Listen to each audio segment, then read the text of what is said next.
गजा लहू लहू। इजरायली फजाई हमलों में शहीद फलस्तीनियों की तादाद 43 हो गई। 13 बच्चे, हमास के कारकुन भी शामिल।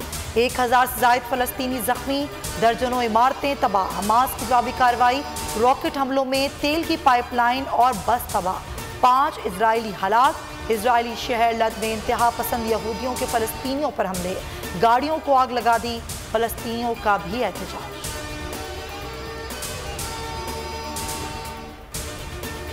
मैं वज़ीर आज़म पाकिस्तान, फ़लस्तीन और गजा के साथ खड़ा हूँ।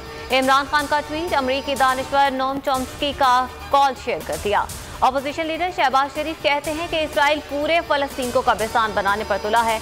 आलमी बरादरी, अरब लीग और OIC इसराइल को बर्बरियत से रोकने के लिए फौरी किरदार अदा करें। मुहज़्ज़ब दुनिया के बयान काफ़ी नहीं।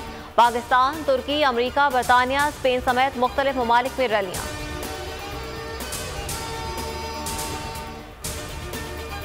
शहबाज शरीफ की रवानगी रोकने के लिए हुकूमत डट गई।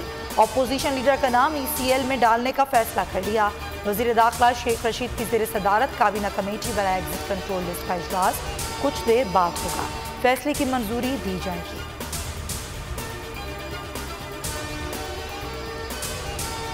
हुकूमत को घर भेजने के लिए क्या हिकमत अपनी अपनाएं, इस्तीफे कब दें, धरना कितने दिनों का होगा। सरबराह PDM मौलाना फजल रहमान ने पाकिस्तान डेमोक्रेटिक मूवमेंट में शामिल जमातों से तजावीज़ तलब कर ली। JUI की मरकजी शुरा का इजलास 23 मई को तलब।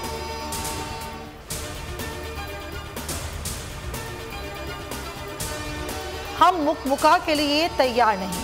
शहबाज शरीफ की हालत ना इतनी सीरियस है, ना कोई इमरजेंसी है कि वो बाहर जाएं। शहबाज शरीफ अदालत को जवाब दें कि नवाज शरीफ की वापसी से मुतालिक उनकी गारंटी कहाँ गई, वादा इफाक क्यों ना हुआ। वज़ीर ख़ारजा शाह महमूद कुरैशी की मीडिया से गुफ्तगू, कहा क्या मनी लॉन्ड्रिंग के खिलाफ आवाज़ उठाने का ठेका सिर्फ इमरान खान ने लिया है। करप्शन के खिलाफ जिहाद कौमी फरीज़ा है।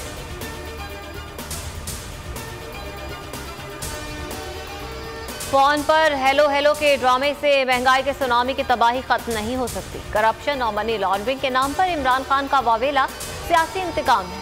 एहतसाब के झूठे नारे का पोल खुल चुका। आज ये देखने की जरूरत है कि अदलिया की आज़ादी की जद्दोजहद कहां पहुंची।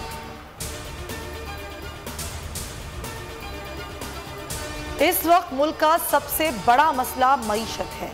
ऐसी इक्तिसादी बदहाली और तबाही जिंदगी में नहीं देखी। ये इस मुल्क की तारीख में पहली मर्तबा हुआ कि मुआशी इंडिकेटर्स में पाकिस्तान अफगानिस्तान से भी नीचे चला गया। एहसान इकबाल का ट्वीट। शाजिया मरी कहती हैं हुकूमत ढीठ बनने के बजाय अपनी इस्लाह करे। PTI हुकूमत ने अरबों का कर्जा लेकर करप्शन में उड़ा दिया।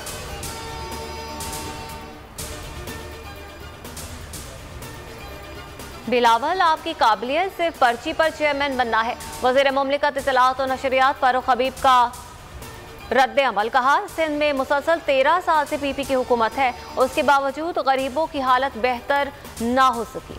आपकी सरपरस्ती में आपके ज़ेरे असर लोग 14 अरब की गंदुम हड़प कर गए।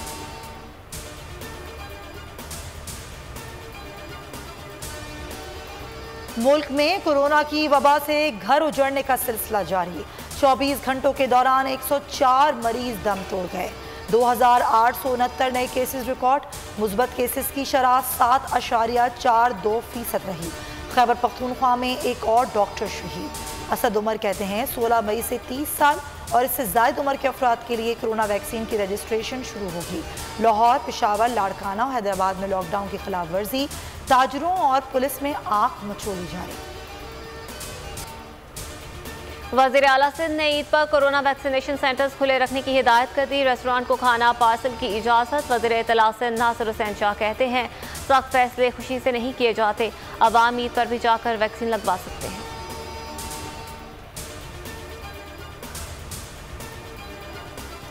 ईद उल फितर का चांद देखने के लिए मरकजी रोयत हिलाल कमेटी का इजलास आज इस्लामाबाद में होगा। पाकिस्तान में ईद उल फितर जुम्मा 14 मई को होने का इम्कान। मुल्क में बोरी बरादरी ने आज ही ईद मनाई। सऊदी अरब, UAE और दीगर ममालिक में ईद उल फितर कल होगी।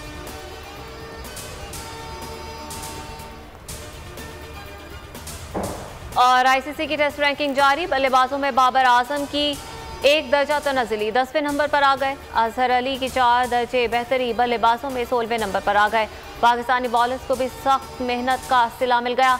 रैंकिंग में बेहतरी हसन अली का 14वीं और शाहीन शाह अफरीदी का 22वां नंबर।